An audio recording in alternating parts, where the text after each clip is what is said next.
একবার ভাবুন, এমন একটি হাত যেটিতে ধরে আপনি যদি কোনো মৃত ব্যক্তির কথা চিন্তা করেন তাহলে সেই মৃত ব্যক্তির আত্মা আপনার সামনে চলে আসবে।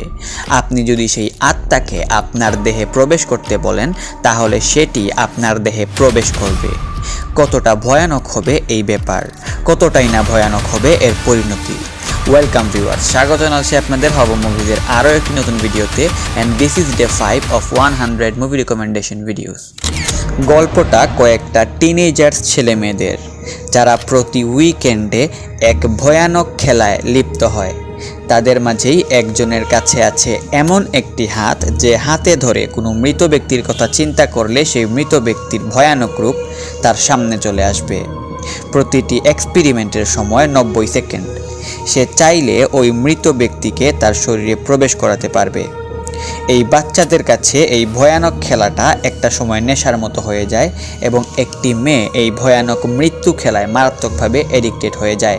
কি হয় এর শেষ পরিণতি জানতে হলে দেখতে হবে টক টু মি মুভিটি।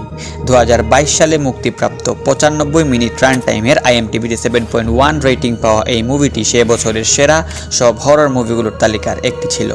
মুভিটি ডিরেক্ট করেছেন দুই যমজ ভাই ড্যানি এবং মাইকেল ফিলিপ্পো, যাদেরকে একত্রে ফিলিপ্পো ব্রাদার্স বলেও ডাকা হয়। যাদের আরও একটি জনপ্রিয় হরর মুভির নাম হলো ব্রিং হার ব্যাক। তো এই ছিল আমাদের আজকের ভিডিও। এরকমই সব মুভি রেকমেন্ডেশন পেতে অবশ্যই হব মুভিজ চ্যানেলটি সাবস্ক্রাইব করে রাখুন। ধন্যবাদ।